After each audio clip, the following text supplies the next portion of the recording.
Considérons la fin de Jean. Moi, Jean, j'étais dans l'île appelée Patmos, Apocalypse 1:9.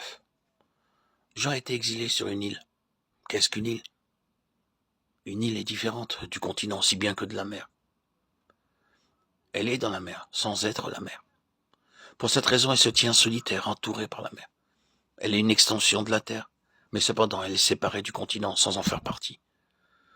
Nous pouvons dire qu'une île est séparée non seulement de la mer, mais aussi qu'elle l'est également du continent. C'est un lieu très solitaire. Que représente la mer? Elle typifie le monde. Et la terre?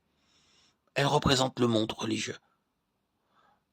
En transposant ces choses dans le domaine spirituel, une île n'est rattachée à aucune de ces deux entités. Elle ne fait partie ni du monde, ni d'aucun système religieux.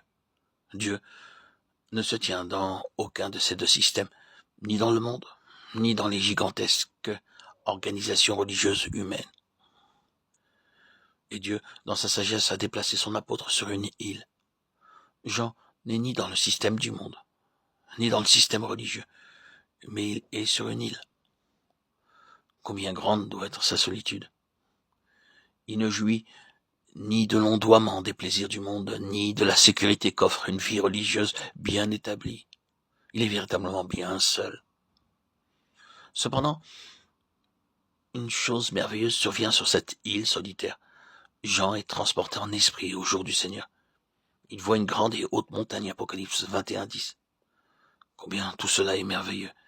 La consolation du Seigneur est toute suffisante.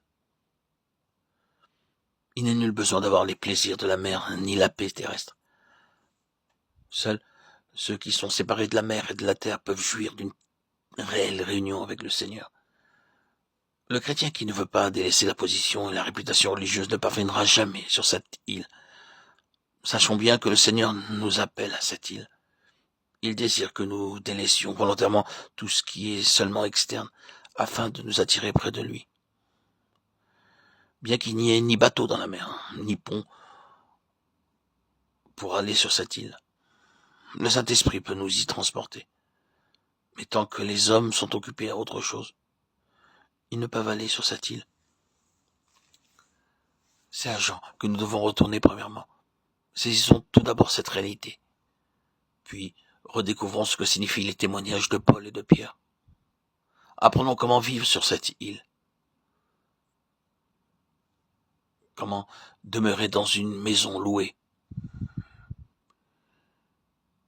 Et comment être fidèle bien que lié.